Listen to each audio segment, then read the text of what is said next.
কণ্ঠে আবার লাগা জোর, ফ্যাসিবাদের কবরখোর, অবসরের নেই সময়, আন্দোলনের ওঠা ঝড়। কণ্ঠে আবার লাগা জোর, ফ্যাসিবাদের কবরখোর, অবসরের নেই সময়, আন্দোলনের ওঠা ঝড়। হিসাব মেলে নাই, বিচার তো পাই নাই, পেয়েছেন? হিসাব মেলে নাই, বিচার তো পাই নাই, ফ্যাসিবাদের বিচার চেয়ে রাজপথে ফের মিছিল কর। কণ্ঠে আবার লাগা জোর, ফ্যাসিবাদের কবরখোর, অবসরের নেই সময়, আন্দোলনের ওঠা ঝড়। ভেবেছিলাম লড়াই তো শেষ, এবার শান্তি সুখ, চেয়ে দেখি চারিদিকে ফ্যাসিবাদের লোক। ভেবেছিলাম লড়াই তো শেষ, এবার শান্তি সুখ, চেয়ে দেখি চারিদিকে ফ্যাসিবাদের লোক। বিপ্লবীদের খবর দে, মাথায় কাফন বেঁধে নে, বিপ্লবীদের খবর দে, মাথায় কাফন বেঁধে নে, করতে ওদের প্রতিরোধ আবার বাঁশের লাঠি ধর। রাজি আছেন তো ইনশাআল্লাহ? কিচ্ছু দরকার নাই, আগ্নেয়াস্ত্র বলেন, স্ট্যান্ড গান বলেন, মেশিন গান বলেন, আর কিচ্ছু যাই বলেন না কেন, মুসলমানেরা যদি লিল্লাহে তাকবীরের আওয়াজ জবান দিয়ে সজোরে বের করে, আর যদি খেজুরের মরা ডালও হাতে নিয়ে রাস্তায় নামে, কাফের, বেঈমান, মুশরিক, ফ্যাসিস্টের দোসরেরা বাংলার জমিনে দাঁড়াইতে পারবে না। মধুর আমার মায়ের হাসি, চাঁদের মুখে ঝরে, মাকে মনে পড়ে আমার, মাকে মনে পড়ে। মধুর আমার মায়ের হাসি, চাঁদের মুখে ঝরে, মাকে মনে পড়ে আমার, মাকে মনে পড়ে। তার মায়ায় ভরা সজল বিথি, সে কি কভু হারায়, সে যে জড়িয়ে আছে, ছড়িয়ে আছে সন্ধ্যা রাতের তারায়, সে যে আমার মা, বিশ্বভুবন মাঝে তাহার নেই কো তুলনা। মধুর আমার মায়ের হাসি, চাঁদের মুখে ঝরে, মাকে মনে পড়ে আমার, মাকে মনে পড়ে। প্রদীপ হয়ে মোর শিয়রে, কে জেগে রয় দুঃখীর ঘরে, প্রদীপ হয়ে মোর শিয়রে, কে জেগে রয় দুঃখীর ঘরে, সে যে আমার মা, বিশ্বভুবন মাঝে তাহার নেই কো তুলনা। মধুর আমার মায়ের হাসি, চাঁদের মুখে ঝরে, মাকে মনে পড়ে আমার, মাকে মনে পড়ে। হৃদয় থেকে দোয়া করছি আল্লাহ পাক প্রত্যেকের মা বাবা যারা আজকের এই জুমার নামাজের মুহূর্ত পর্যন্ত হায়াত দারাজ করে জাগতিক সকল কর্মকাণ্ড থেকে আলাদা করে নিয়ে দূর থেকে কাছ থেকে পবিত্র অবস্থায় ভালোবেসে কোরআনের খুতবা শোনার জন্য পৃথিবীর শ্রেষ্ঠতম জায়গা আল্লাহ পাকের পছন্দনীয় জমিনের টুকরো মসজিদুল মোবারকে সাপ্তাহিক সম্মেলন পবিত্র জুমার দিন আসার বসার তৌফিক এনায়েত করেছেন রব্বে করিমের দরবারে আলিশানে অন্তরের অন্তরস্থল থেকে হৃদয়ের সবটুকুন শ্রদ্ধা ভালোবাসা উজাড় করে সকলেই বিনয়ের সাথে জবান দিয়ে উচ্চারণ করছি আলহামদুলিল্লাহ। রব্বানা লাকাল হামদ হামদান কাসীরান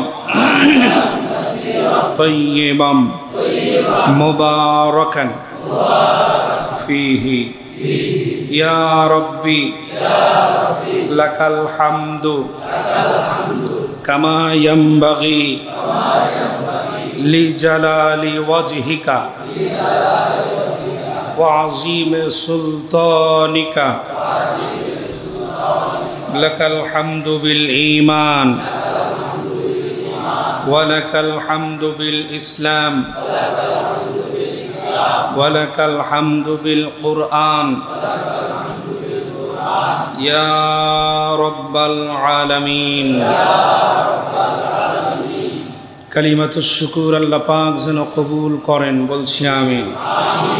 দরুদ এবং সালাম প্রেরণ করছি বিশ্ব মানবতার মুক্তির দূত আখেরি জামানার চূড়ান্ত পয়গম্বর বিধ্বস্ত মানবতাকে উদ্ধারকারী পৃথিবীর ৬০০ বছরের নিষ্পেষিত নির্যাতিত নিপীড়িত নিগৃহীত আবাল বৃদ্ধ বনিতা নারী পুরুষ শিশু বৃদ্ধের জন্য উত্তম আশ্রয়স্থল, ধুলোমলিন মানুষের জন্য চরম ও পরম বন্ধু, দিশেহারা মানুষের দিশাদানকারী, শাফাতের কান্ডারি, সৈয়দুল আম্বিয়া সৈয়দুল বাশার সৈয়দুল মুরসালিন সৈয়দুল কাউনাইন আমার আপনার প্রাণাধিক প্রিয় নবী মুহাম্মদুর রাসূলুল্লাহ সাল্লাল্লাহু আলাইহি ওয়াসাল্লামের প্রতি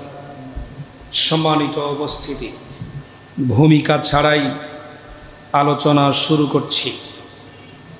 আজকে আমি আলোচনার শুরুতে কিছু সরল প্রশ্ন দিয়ে শুরু করতে চাই। সরল প্রশ্নগুলো আমার গবেষণায় আসার কারণ হলো বাংলাদেশে ১০০ জন মুসলমানদের মধ্যে যদি ৮০ জন নামাজি ধরেন, বেশি হয়ে গেল মনে হয় না? হ্যাঁ, নামাজ পড়ে ১০০ জনের মধ্যে যদি ৯০ জন নামাজি ধরেন, সেই ক্ষেত্রে এই ৯০ জনের ভিতরে আবার ৫০ জন ইসলামিক রাজনীতি পছন্দ করে না।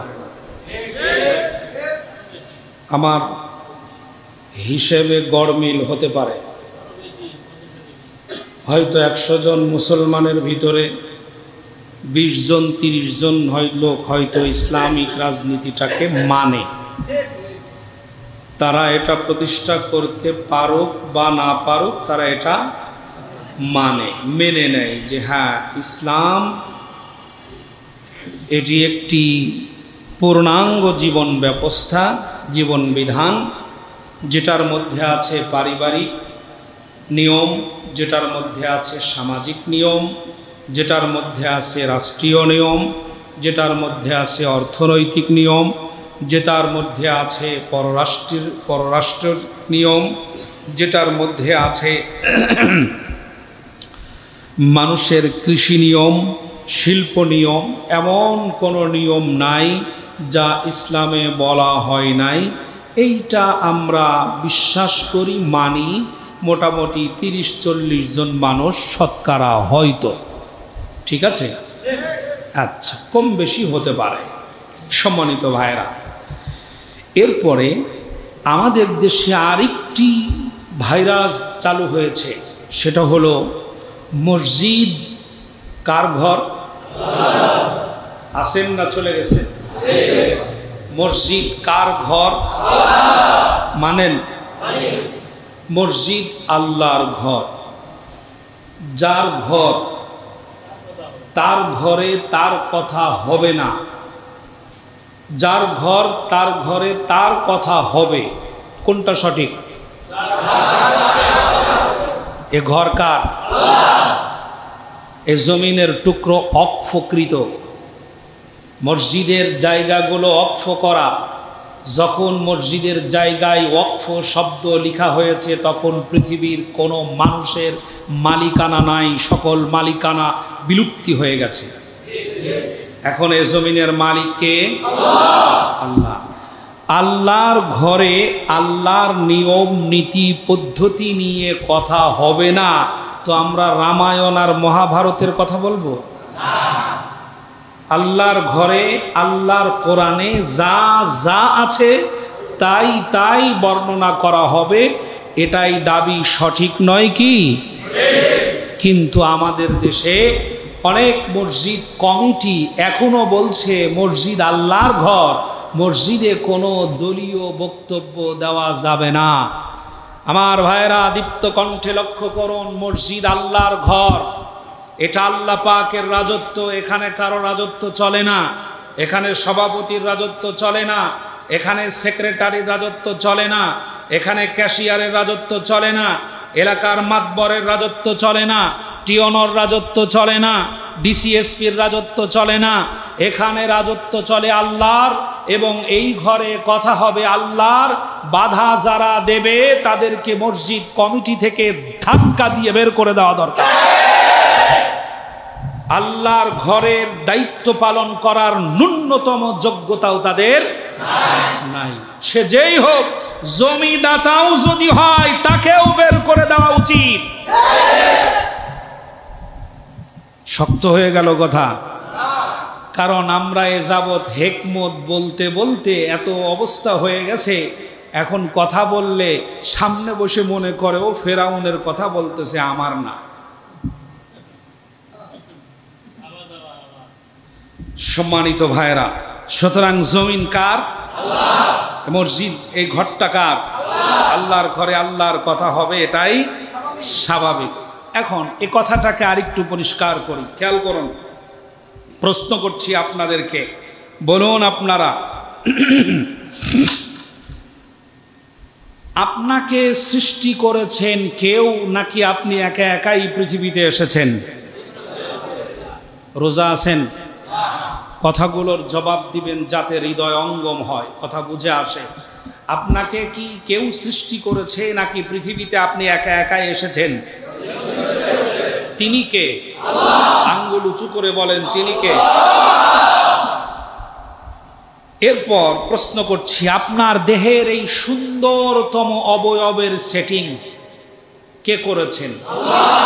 মাথা, কপাল, চোখ, নাক, ঠোঁট, দাঁত, জিহ্বা, হস্ত, কর্ণ, নাসিকা, পাদদয়, যা কিছু দেখেন এই সেটিংস কার?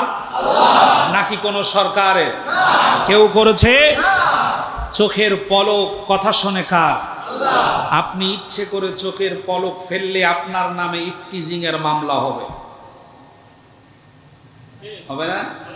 যারা গার্মেন্টস ফ্যাক্টরিতে চাকরি করেন, ওনারা যদি নিজে নিজে চোখের পলক ফেলেন, চশমা খুলি, আমার চোখ দেখা যায়, যদি ওনারা নিজেরা যদি চোখের পলক ফেলেন, তাহলে পলকটা হবে এরকম। ঠিক কিনা? এই রকম যদি চোখের পলক ফেলেন আর সামনে যদি কোনো সুন্দরী ওয়ার্কার থাকে, দৌড় দিয়ে গিয়ে লাইন চিফ অথবা ম্যানেজারের কাছে গিয়ে বলবে, স্যার ও আমারে চোখ মারছে। কথা ঠিক? এমন সিস্টেম আল্লাহ রাব্বুল আলামিন করলেন, চোখের পলকটাকে ফেরলে কেউই এটার প্রতি কুদৃষ্টি দেওয়ার, খারাপ চিন্তা করার মানসিকতাই থাকবে না। সুবহানাল্লাহ। সেটিংসটা কার? আল্লাহ। এবার প্রশ্ন করি, সন্তান ছিল না, কে দিয়েছেন? আল্লাহ দিয়েছেন। মেধা, ব্রেন আপনি বানাইছেন নাকি কেউ দিয়েছে? শরীরের পঞ্চ ইন্দ্রিয় কে দিয়েছেন? আল্লাহ। পৃথিবীর অক্সিজেন গ্রহণ করি আমরা বিনা টাকায়। প্রত্যেকজন মানুষ এক বছরে 18 লক্ষ টাকার অক্সিজেন গ্রহণ করে আল্লাহর কাছ থেকে। এই অক্সিজেন কে সরবরাহ করেন? শরীরের যে রূপ আমরা দেখি না, আমাদের দৃষ্টি সীমার বাহিরে, এইটা কে পরিচালনা করেন? যখন চলে যায় ঠেকাতে পারি না, যখন আসে রোধ করতে পারি না। এই ক্ষমতাটা কার? পৃথিবীর চন্দ্র, সূর্য, গ্রহ, নক্ষত্র এসবগুলো কে নিয়ন্ত্রণ করেন? আল্লাহ রাব্বুল আলামিন বলেন, লাশ-শামসু ইয়ামবাগি লাহা আন তুদরিকাল কমারু ওয়ালাল লাইলু সাবিকুন নাহার ওয়া কুল্লুন ফি ফালাকি ইয়াসবাহুন।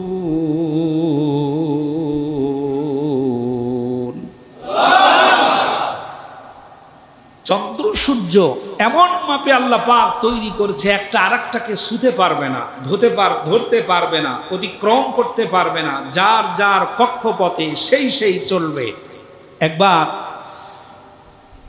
2000 সালের ঘটনা ঘটেছিল এরকম। চন্দ্র সূর্যের কক্ষপথকে পরিলক্ষিত করতে করতে আমাদের দেশের বিজ্ঞানীরা একবার বলল যে পৃথিবী ধ্বংস হয়ে যাবে। মানুষ খাওয়া দাওয়া ছেড়ে দিল, চিন্তায় পড়ে গেল, এত দ্রুত পৃথিবী ধ্বংস হয়ে যাবে, কি করে ধ্বংস হবে? বাংলাদেশের বিজ্ঞানীদের বক্তব্য হলো এই, চন্দ্র এবং সূর্য দুটো নক্ষত্র চলতে চলতে, ঘুরতে ঘুরতে এমন একটা জায়গায় গিয়ে পৌঁছেছে যে তারা নির্দিষ্ট একটি সময়ে একটার সাথে আরেকটার ধাক্কা লাগবে, একটার সাথে আরেকটার ধাক্কা লাগবে। ধাক্কা লাগার ফলে মহাকাশের যেই পরিস্থিতি তৈরি হবে তা পৃথিবী নামক গ্রহ সহ্য করতে না পেরে ভেঙে টুকরো টুকরো হয়ে যাবে। একথা তারা বলল। তারিখটা ছিল 2000 সাল 5ই মে দুপুর 2টা 15 মিনিটে। মনে আছে অনেকের? 2000 সালের 5ই মে দুপুর 2টা 15 মিনিটে পৃথিবী ধ্বংস হয়ে যাবে। আমার কাছে এখন মনে হয় আল্লাহ এটা পরিচালনা করেন নাকি যদি কোনো ড্রাইভারের মাধ্যমেও, ফেরেশতার মাধ্যমে পরিচালনা করেন, ও তো বাংলাদেশের ডাইল খাওয়া ড্রাইভার না। কি মনে হয়? ডাইল খাওয়া ড্রাইভার সে গাড়ি অ্যাক্সিডেন্ট করানোর পরে কাঁদতে থাকবে, আর এক ডাইলখোর এসে বলবে, তোরে আগেই বলছিলাম গাড়ি খায়া মদ চালাইস না। আমাদের দেশের অবস্থা হলো এমন। আল্লাহ এমন সিস্টেম করেছেন, একটার সাথে আরেকটা ধাক্কা লাগবে না কোনোদিন, আল্লাহ চাইবে না যতদিন। সুবহানাল্লাহ পড়েন। কে নিয়ন্ত্রণ করেন? কোরআন নাজিল কে করেছেন? এই জমিনকে কে বানিয়েছেন? জমিনের চলার সিস্টেমটা কে দিয়েছেন? সব মানতে পারে, শুধু আল্লাহর আইনের কথা বললে বলে হুজুর মসজিদ আল্লাহর ঘর, এখানে আমরা সবাই আছি, এজন্য এখানে কোনো রাজনৈতিক বক্তব্য দেওয়া যাবে না। আর রাজনৈতিক বক্তব্য কি? আমি প্রশ্ন করি আরেকটি কথা পরিষ্কার করে দিচ্ছি। বঙ্গবন্ধু একজন রাজনীতিবিদ ছিলেন, তা তো ঠিক, তিনি রাষ্ট্র পরিচালনা করেছেন। আচ্ছা, জিয়াউর রহমান রাষ্ট্র পরিচালনা করেছেন, তিনিও কি রাজনীতিবিদ ছিলেন? ছিলেন। আচ্ছা, এরপরে হুসাইন মোহাম্মদ এরশাদ এদেশ পরিচালনা করেছেন নাকি করেন নাই? তিনিও কি রাজনীতিবিদ ছিলেন না? ছিলেন। এরপরে আসেন, ভারতে বর্তমান রাজনীতি দেশ পরিচালনা করছে নরেন্দ্র মোদী, সেও রাজনীতিবিদ, সেও রাষ্ট্র পরিচালনা করছেন, ঠিক তো? আচ্ছা, পৃথিবীর পরাশক্তি যারা দাবি করে, সেখানে বর্তমান প্রেসিডেন্ট ডোনাল্ড ট্রাম্প, সেও একজন রাজনীতিবিদ, রাষ্ট্র পরিচালনা করছেন নাকি করছেন না? অর্থাৎ যিনি রাষ্ট্র পরিচালনা করেন তিনি, আবার বলেন, যিনি রাষ্ট্র পরিচালনা করেন তিনি। আমি প্রশ্ন করি আপনাদেরকে, সুলাইমান আলাইহিস সালাম রাষ্ট্র পরিচালনা করেছিলেন নাকি করেন নাই? তাহলে তিনি কি? আবার বলেন তিনি কি? আবার বলেন তিনি কি? এরপরে আসেন, হযরতে মূসা আলাইহিস সালাম রাষ্ট্র পরিচালনা করেছেন নাকি করেন নাই? তিনি কি? ঈসা আলাইহিস সালাম পরিচালনা করেছেন না করেন নাই? তিনি কি? এবার আসেন, দাউদ আলাইহিস সালাম রাষ্ট্র পরিচালনা করেছেন নাকি করেন নাই? তিনি কি? নবী মুহাম্মদ সাল্লাল্লাহু আলাইহি ওয়াসাল্লাম রাষ্ট্র পরিচালনা করেছেন নাকি করেন নাই? তাহলে তিনি কি? আল্লাহ রসুল যদি শ্রেষ্ঠ রাজনীতিবিদ হয়, তাহলে মসজিদে রাজনীতির কথা হবে নাকি রামায়ণের কথা বলবো? এগুলোর লেখাপড়া কি?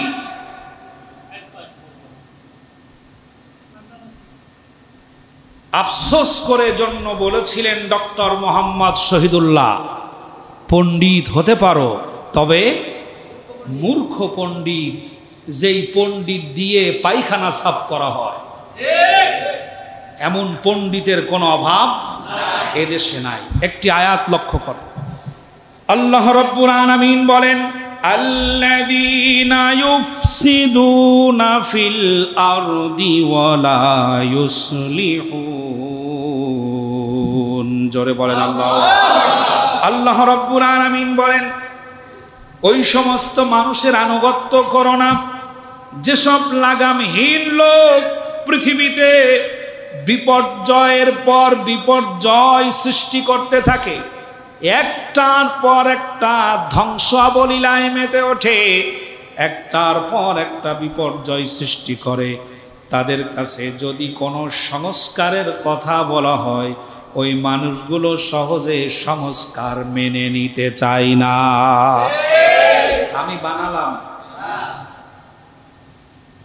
এটি হচ্ছে আপনি যারা কোরআন পড়তে জানেন বা যারা পড়েন তাদেরকে বলছি, সূরাতুশ শুআরা 152 নম্বর আয়াত। আপনার বাসায় কোরআন থাকলে এখনই খোলেন, সেইখানে পাবেন। এমন কিছু রাজনীতিবিদেরা আছে পৃথিবীর বুকে, কোরআন তাফসীর থেকে বলছি, আমার থেকে নয়, এমন কিছু রাজনীতিবিদেরা আছে পৃথিবীর বুকে, সমাজের ভিতরে যারা নেতৃত্ব দেয়, যারা শাসকের ভূমিকা পালন করে, নিজেদের স্বার্থ হাসিল করার জন্য একটার পর একটা তারা বিপর্যয় সৃষ্টি করে। কখনো কোনো সময় তারা কোনো সংস্কার মানে না। সমাজটাকে সংস্কার করা লাগবে, রাষ্ট্রটাকে সংস্কার করা লাগবে, খারাপগুলোকে বের করে দিতে হবে, ভালোগুলোকে প্রতিষ্ঠিত করতে হবে। এই কথা তারা মানতেই চায় না।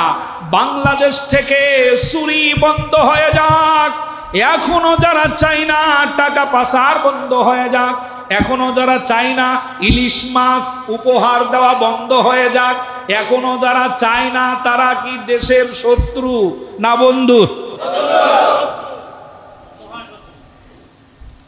কোরআনুল কারীম পড়বেন, আপনার সাথে যদি মিলে যায় তাহলে আপনি অক করে ঠেলে উঠে বলবেন, হুজুর আমার বিরুদ্ধে কথা বললো।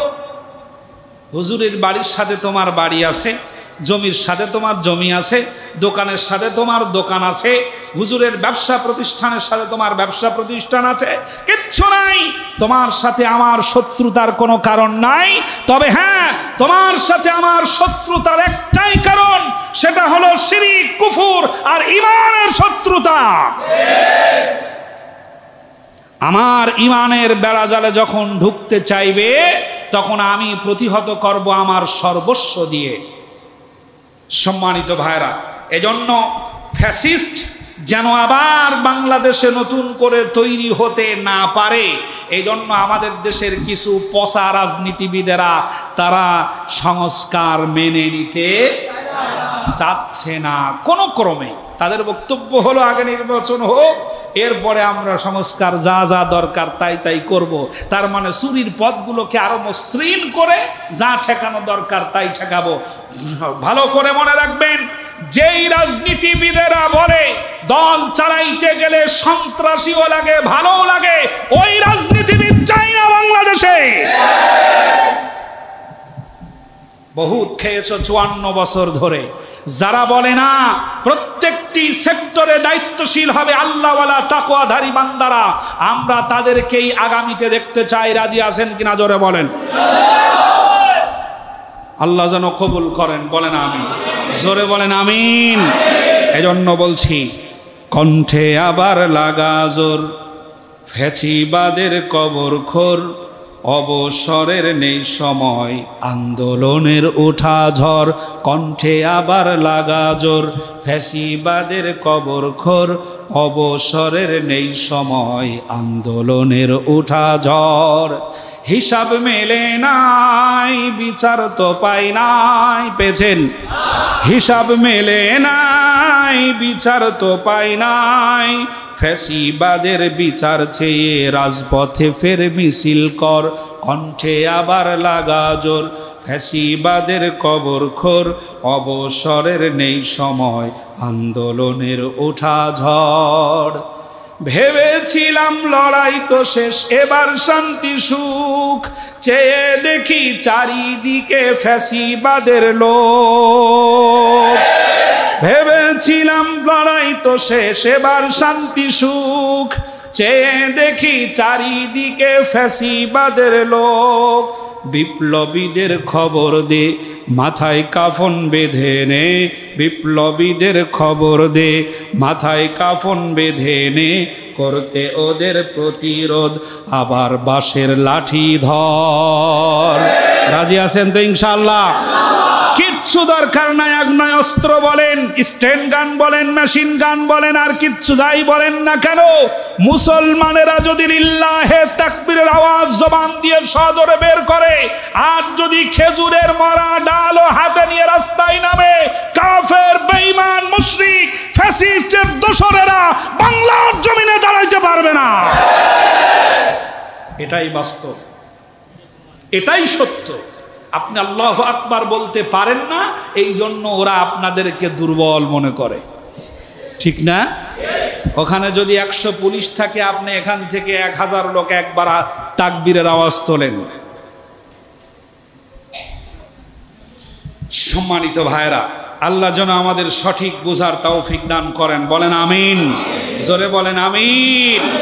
প্রিয় বন্ধুগণ, প্রিয় বন্ধুগণ, আমরা আলোচনা করছিলাম নবীজি সাল্লাল্লাহু আলাইহি ওয়াসাল্লামের আদর্শ নিয়ে। নবীজির আদর্শের ভিতরে 4টে জিনিস ছিল অপরিহার্য। কয়টা? 4টে জিনিস ছিল অপরিহার্য। 1 নাম্বার দাওয়াত ও তাবলীগ। 1 নাম্বার কি?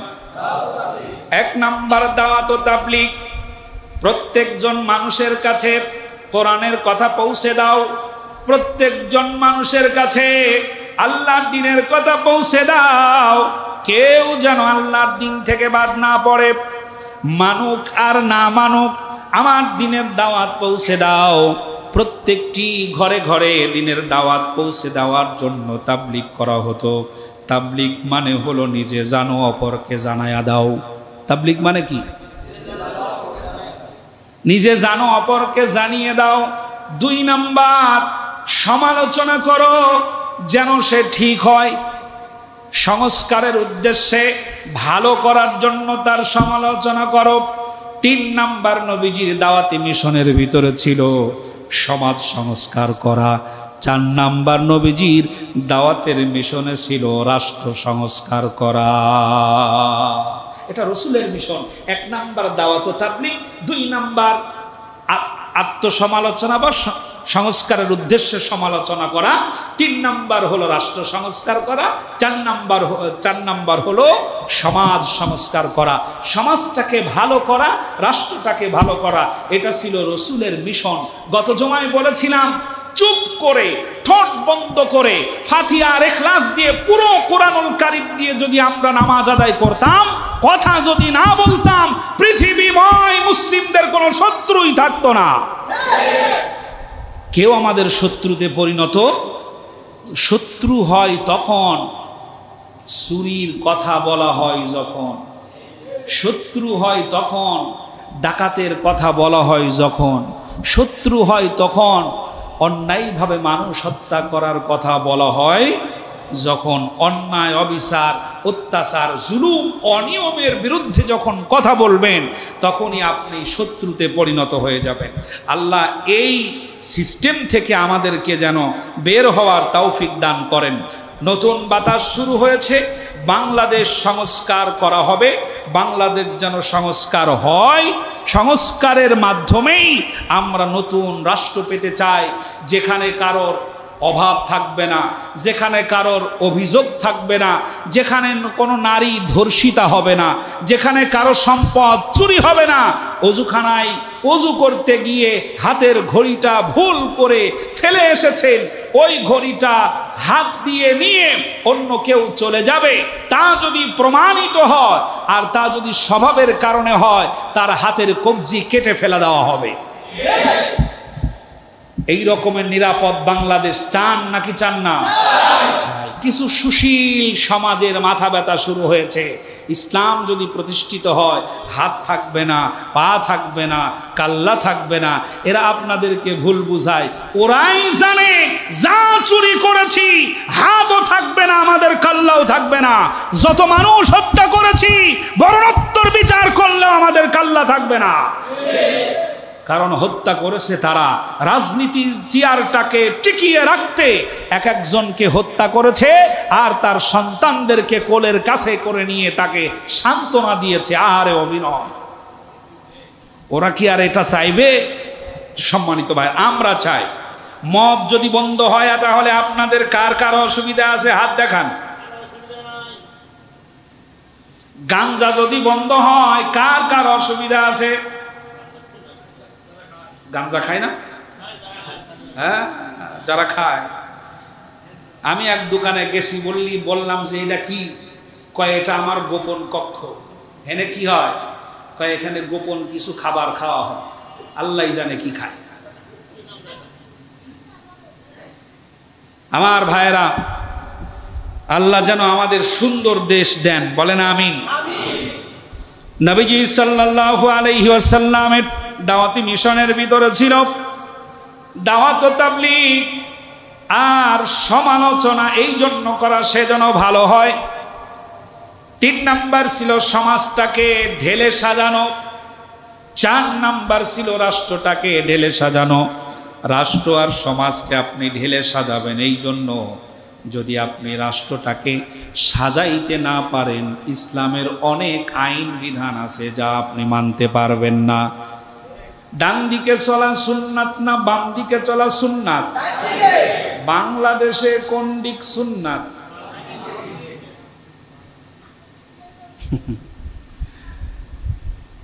মুরব্বী,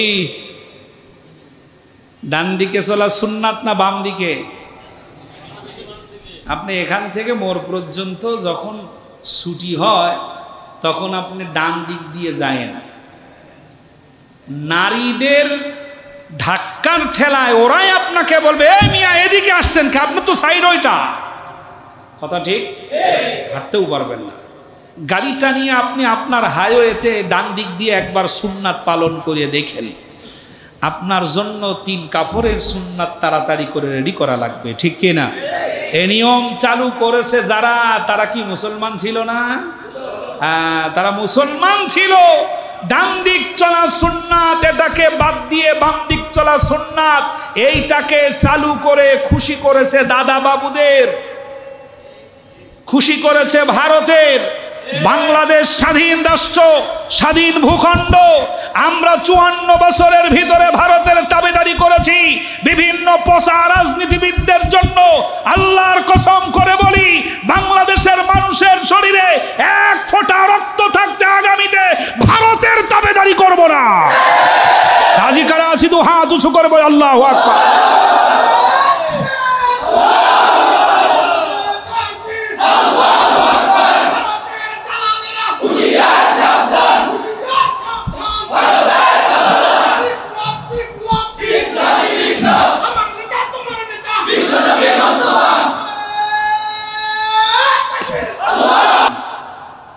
নবীজি বুকে হাত দিয়ে বলছেন, আমার সাহাবীরা, আমি যদি একবার আমার ভাইদেরকে নজর করে দেখতে পেতাম, আমার কলিজাটা বড় জুড়িয়ে যেত, আমার মনটা ঠান্ডা হয়ে যেত, আমার মনের ভিতরে ভালো লাগতো আমার ভাইদেরকে যদি একবার দেখতাম।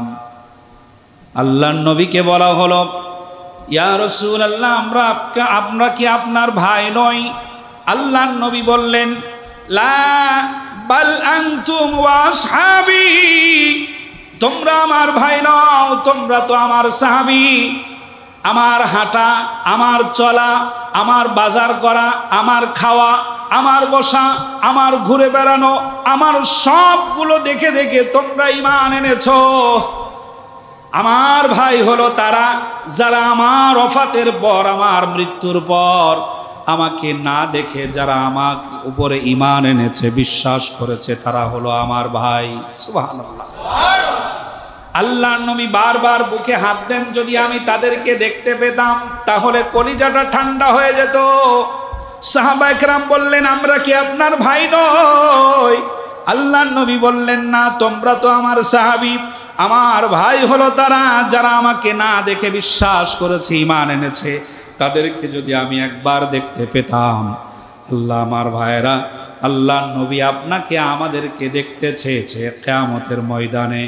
আল্লাহ রাসূল সাল্লাল্লাহু আলাইহি ওয়াসাল্লাম অসংখ্য মানুষের উপস্থিতি, বাবা আদম আলাইহিস সালাম থেকে শুরু করে পর্যন্ত, এখান থেকে নিয়ে কিয়ামত পর্যন্ত যত মানুষ এসেছেন আবার আসবেন, সমস্ত লোকেরা একত্রিত হবে কিয়ামতের ময়দানে। আল্লাহ নবী উকি ঝুঁকি মারবেন বারবার। আল্লাহ রসুলকে প্রশ্ন করা হবে, ইয়া রাসূলুল্লাহ, আজকের দিনে আপনি কার দিকে তাকান, কাকে খোঁজেন? আল্লাহ নবী বলেন, আমি আমার ওই ভাইদেরকে খুঁজতেছি যেই ভাইরা আমাকে না দেখে আমার উপর ঈমান এনেছে। আল্লাহ রব্বুল আলামিনের নবীর সাথে আল্লাহ পাক তাদেরকে মোলাকাত করায়া দিবেন, অর্থাৎ আপনাদেরকে আমাদেরকে আল্লাহ রসুলের সাথে দেখা করায়া দিবেন। সুবহানাল্লাহ। আল্লাহ রব্বুল আলামিনের নবী বলেন, ওই দিন ভাই হিসাবে আমার সাথে যাদের সাক্ষাৎ হবে তাদের জন্য জাহান্নাম নিশ্চিত হারাম হয়ে যাবে।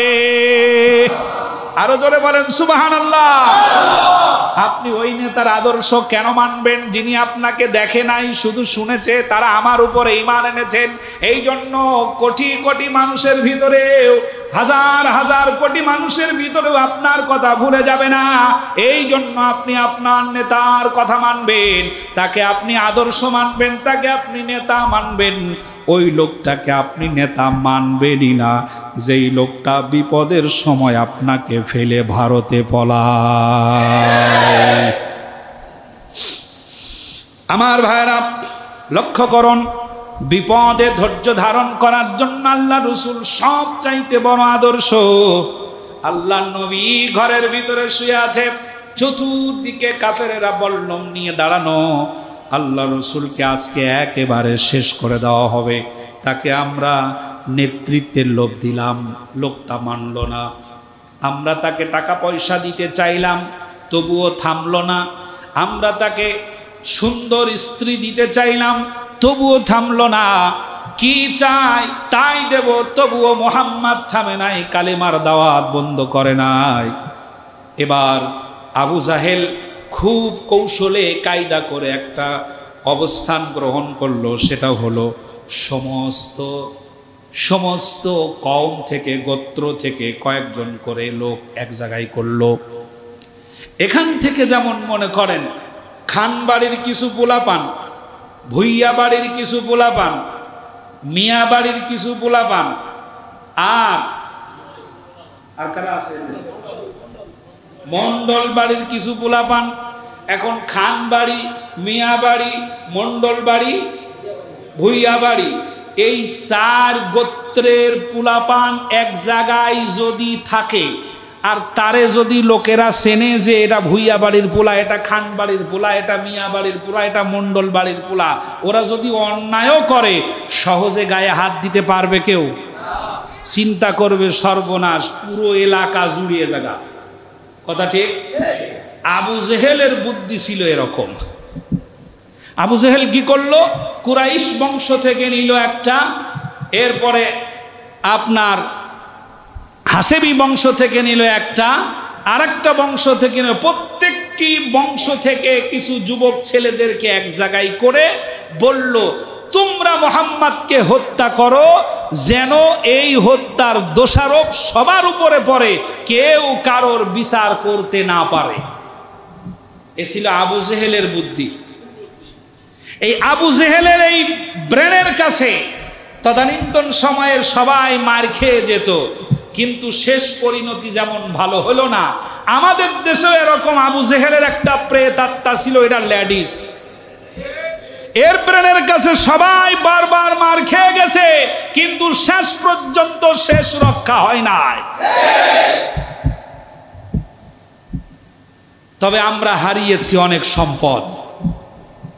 নিরপেক্ষ বিচার করলে দেখা যাবে যাদেরকে ফাঁসিতে ঝোলানো হয়েছে তারা প্রকৃত অপরাধীই ছিল না। আমি তো আবার বলি, এই মেহরাবে কতবার বলেছি, এ জাতির যেদিন ঘুম ভাঙবে সেদিন এ জাতি টের পাবে, বুঝতে পারবে কত বড় বড় সম্পদ হারিয়ে ফেলেছে। আল্লাহ নবীর ঘরের চতুর্দিকে লোকেরা বল্লম আর সড়কি নিয়ে দাঁড়ানো, নবীজিকে শেষ করে ফেলবে। আল্লাহ রসুল ধৈর্য শিখালেন, এমন বিপদ যত বড় ধৈর্য তত কঠিন।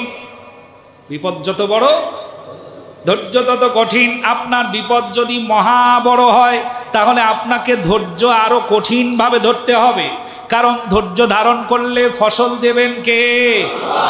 যারা ধৈর্য ধারণ করে তাদেরকে আল্লাহ রব্বুল আলামিন সম্মানিত করেন, তাদেরকে আল্লাহ রব্বুল আলামিন সফলতা দান করেন।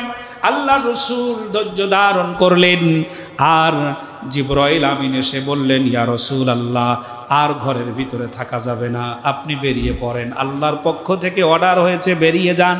আল্লাহ রব্বুল আলামিনের নবী তার ঘর থেকে বের হয়ে কাবার চত্বর দিয়ে আস্তে করে আবু বকর রাদিয়াল্লাহু তাআলা আনহুর বাড়ির ঘরের দরজায় গিয়ে আস্তে করে টোকা দিয়েছে। এক টোকাতে দরজা খুলে গিয়েছে। বলল, আবু বকর চলো, আমাদের যাওয়ার সময় হয়ে গেছে, মক্কাতে আর থাকা যাবে না। আল্লাহ রাব্বুল আলামিন বলেছেন এই কথা, وَإِذْ يَمْكُرُ بِكَ الَّذِينَ كَفَرُوا لِيُثْبِتُوكَ أَوْ يَقْتُلُوكَ أَوْ يُخْرِجُوكَ وَيَمْكُرُونَ وَيَمْكُرُ اللَّهُ وَاللَّهُ خَيْرُ الْمَاكِرِينَ।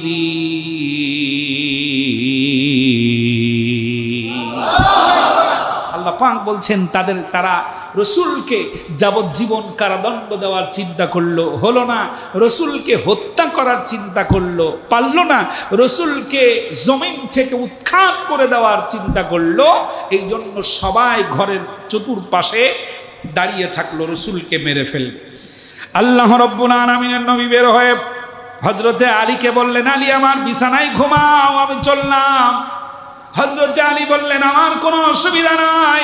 আল্লাহ নবী বললেন, আলী রে, আমাকে না পেয়ে তোমাকে ওরা টুকরা টুকরা করে ফেলবে, তোমার কি ভয় লাগে না? হযরতে আলী বললেন, ইয়া রাসূলুল্লাহ, আমার ভয় লাগে না, এই জন্য আপনাকে না পেয়ে ওরা আমাকে মারবে, আপনি তো নিরাপদে চলে যাবেন।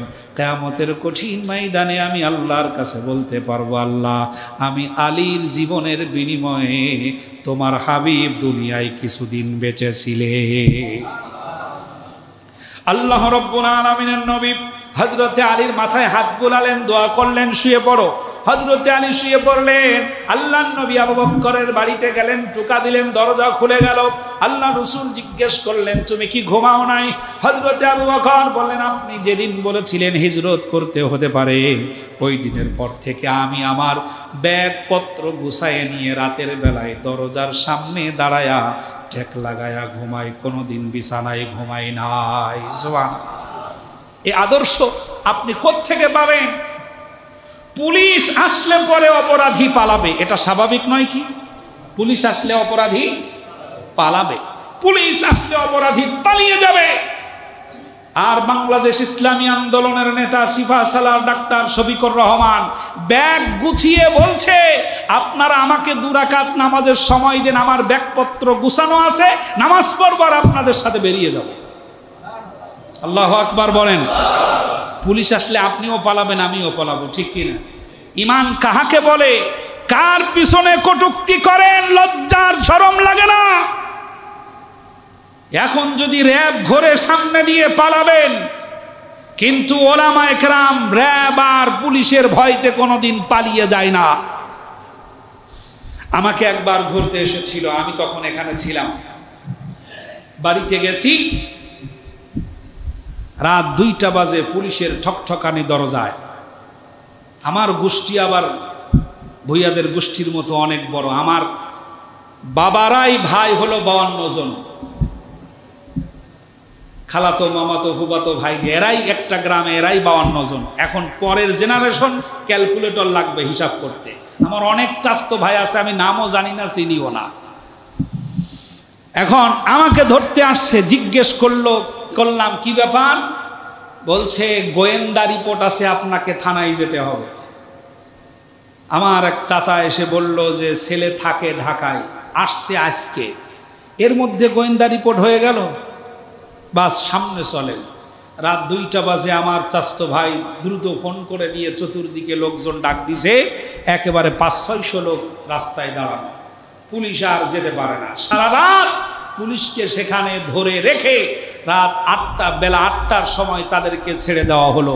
সম্মানিত ভাইরা, সেদিন আমি দেখলাম একতা যদি থাকে আর জালেমের শক্তি যত বড়ই হোক, একতার সামনে মাথা নত করতে বাধ্য হয়। আপনারা ঐক্য হারাবেন না, আপনারা অন্যের কথায় কান দিবেন না। মুসলিম আল্লাহ এবং রাসূলের জন্য এক কাতারে শামিল হয়ে দাঁড়িয়ে থাকবেন। ভারত কেন, তাম পৃথিবী মুসলিমদের গায়ে একটাও টুকা দিতে পারবে না। আর যদি সন্ন ছাড়া হয়ে যান, একটা একটা করে মারবে, ঠিক কি না? সেই গভীর রাত্রে ওই পুলিশ আমাকে, আমি বললাম যে আপনি দাঁড়ান, আমি জামাটা গায়ে দিই। তখন বলছে জামা গায়ে দেন ভালো কথা, পালাবার চেষ্টা করবেন না। বিশ্বাস করুন, আল্লাহি আল্লাহ দেখেছেন, আমার শরীরের সমস্ত শক্তিকে একত্রিত করে রাম ধমক দিয়ে বলেছিলাম পালাইয়ে যাই তো আপনার মতো নারী কুত্তারা, মাওলানারা কোনোদিন পালায় না। সেদিন ছিল আমার এই বলিষ্ঠ ভূমি। আমার ওই ধমকে আমার চাচা চাচি আশেপাশে যারা ছিল সব চমকে উঠেছিল রাতের বেলায়। সম্মানিত ভাইরা, যারা ইমানের ব্যাগপত্র গুছিয়ে অপেক্ষা করে তারা মৃত্যুর ভয় করে না, জালেমের ভয় পায় না। আবু বকর বলছে ব্যাগ গুছানো, এটা সুন্নাত, সুবহানাল্লাহ বলেন। আমার ব্যাগটা গুছানো, আমি রাতের বেলা দরজায় টেক লাগায়া ঘুমাই, আমি বিছানায় ঘুমাই না ইয়া রাসূলুল্লাহ। দুজনে চললেন গারে সুর, অল্প মক্কাতুল মুকাররমা থেকে সম্ভবত 6.5 কিলোমিটার দূরে এই গারে সুরের ভিতরে আল্লাহ রাসূল ঢুকে পড়লেন। আল্লাহর নবী ক্লান্ত হয়ে পড়েছেন, আবু বকরকে বলছেন, আবু বকর তোমার পাটা লম্বা করে দাও, আমি একটু আরাম করব, একটু ঘুমিয়ে যেতে চাই। আল্লাহর নবীর মাথাটা হযরতে আবু বকর নিজের উরুর উপরে নিয়ে রাসূল ঘুমায়া গেলেন। হযরতে আবু বকর ওই গুহার ভিতরের ছোট্ট ছোট্ট গর্তগুলো দেখতে পেলেন, পায়ের মাথার পাগড়িগুলো ছিঁড়ে ছিঁড়ে গর্তগুলো একটা একটা করে বন্ধ করতে লাগলেন। পাহাড়ের ভিতরে ছিল পাহাড়িয়া সাপ, সাপটা বের হবে কোনো রাস্তা না পেয়ে, একটা রাস্তা পেয়ে যখন বেরোতে গেছে, হযরতে আবু বকর সাপের দংশনের ভয়তে ওই গর্তের উপরে পায়ের গোড়ালি দিয়ে চেপে ধরে রেখেছে। কোনোভাবেই যখন বেরোতে পারে না, সাপ দংশন করেছে আবু বকরকে। আল্লাহর নবী উরুর উপরে ঘুমিয়ে আছে, সাপ দংশন করেছে। এমন সময় হযরতে আবু বকরের চোখ দিয়ে দরদর করে পানি পড়ে। আল্লাহর নবীর চেহারার উপরে পানি পড়ার পর রাসূলের ঘুম ভেঙে গেল। আল্লাহর নবী বললেন, আবু বকর তোমার কি বাড়ির কথা মনে পড়লো নাকি? সন্তানের কথা মনে পড়লো নাকি? হযরতে আবু বকর বললেন, ইয়া রাসূলুল্লাহ, বাড়ির কথাও মনে পড়ে নাই, সন্তানের কথাও মনে পড়ে নাই, সবগুলো আল্লাহ এবং রাসূলের জন্য কোরবান করে দিয়ে এসেছি। ইয়া রাসূলুল্লাহ, আমার চোখ দিয়ে পানি ঝরছে, এই জন্য বিষধর সাপ আমার পায়ে কামড় দিয়েছে। রাসূলুল্লাহ মুখ থেকে থুতু মোবারক নিয়ে আবু বকরের ক্ষত স্থানে মালিশ করে দিলেন। মুহূর্তের ভিতরে বিষ আর ব্যথা দুটোই ভালো হয়ে গেল, মুহূর্তের ভিতরে ভালো হয়ে গেল। কাফেরেরা চতুর্দিক থেকে ঘিরে ফেলেছে গুহা। গুহার কাছে এসে আবু জাহেল ডাক দেয়, গুহার কাছে এসে উতবা সাইবারা ডাক দেয়। আবু বকর বলে, ইয়া রাসূলুল্লাহ, ধরা তো পড়ে গেলাম, কারণ গুহাটা ছোট, যারা গিয়েছেন আমি নিজেই গেছি, দেখেছি বারবার, কয়েকবার সুন্দর করে দেখেছি। উপর দিক থেকে তাকালে নিচে কারা আছে তা দেখা যায়। এই রকমের গুহা। হযরতে আবু বকর বলছেন, ধরা পড়ে গেছি। আল্লাহর নবী বললেন, লা তাহজান ইন্নাল্লাহা মা'ানা। আবু বকর, ভয় পেও না, ওরা লোক বেশি আছে বলে তুমি টেনশন করছো। মনে রেখো, আমরা দুইজন শুধু না, আমাদের সাথে আছেন মহান রব আমার আল্লাহ। আর আল্লাহ যদি সাথে থাকে, আমাকে কেউ কিচ্ছু করতে পারবে না। একই দোয়া করেছিলেন মুসা আলাইহিস সালাম। দলবল নিয়ে কথা বলছেন, ফেরাউন চতুর্দিক থেকে ঘিরে ফেলেছে, দৌড়াচ্ছে মুসা আলাইহিস সালাম তার সাথীদেরকে নিয়ে। হঠাৎ সামনে বিশাল বড় পাহাড়, বাম দিকে নদী, আর তিন দিক থেকে আক্রমণ করেছে চিরণী অভিযান। ফেরাউনের দলের লোকেরা বলছে, মুসা, আমরা তো ধরা পড়ে গেছি।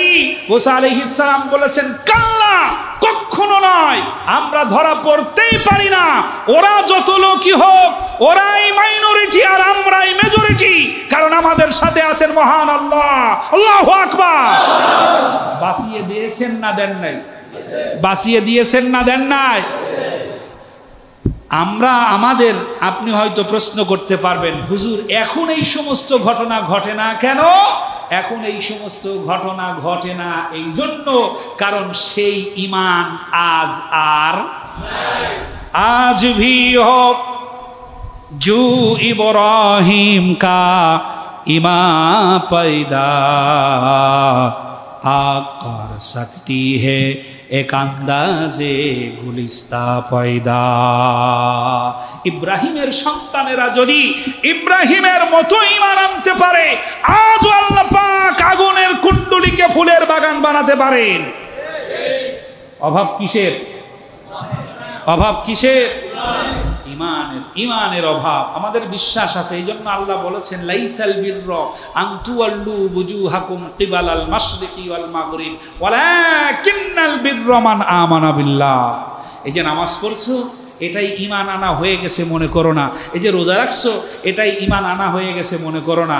এই যে দান করছো, এটাই ঈমান আনা হয়ে গেছে মনে করো না।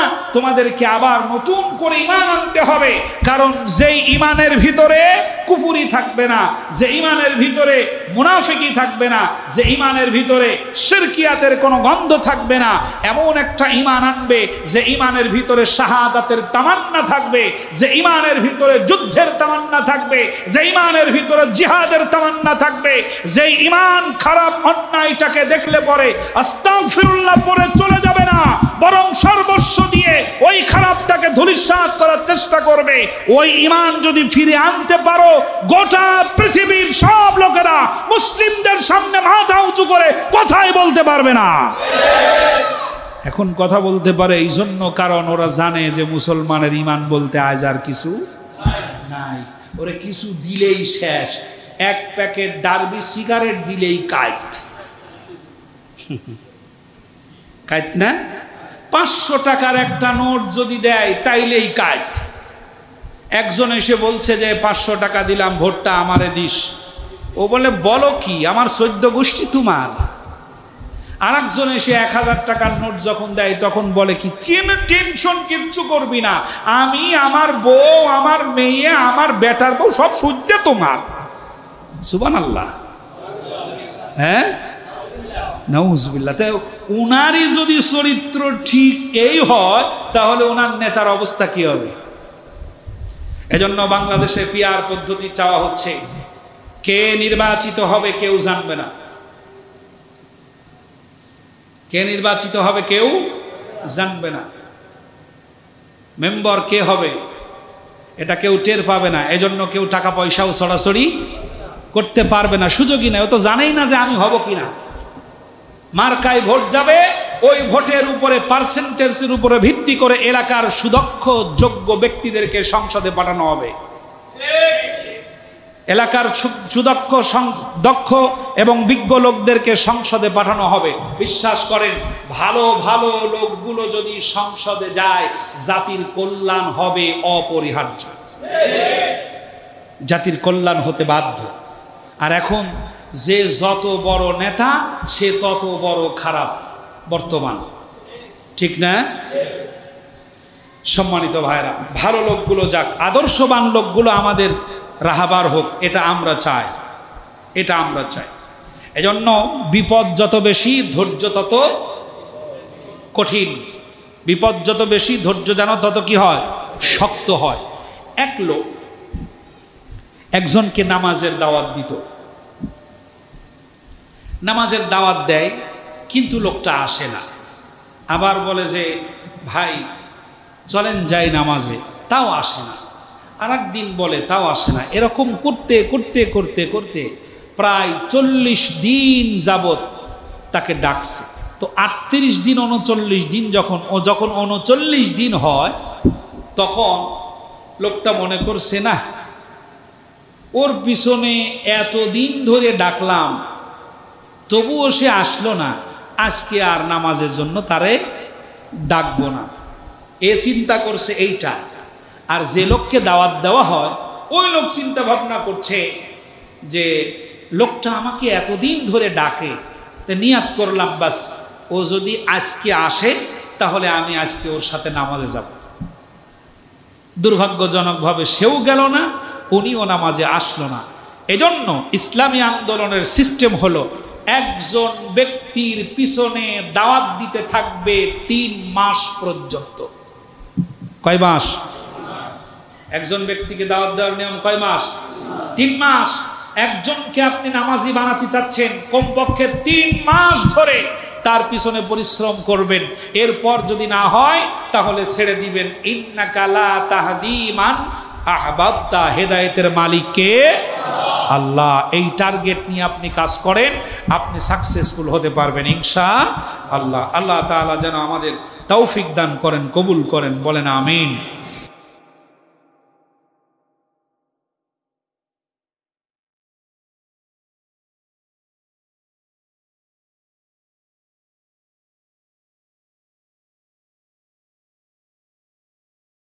আল্লাহ পাক আমাদের মসজিদ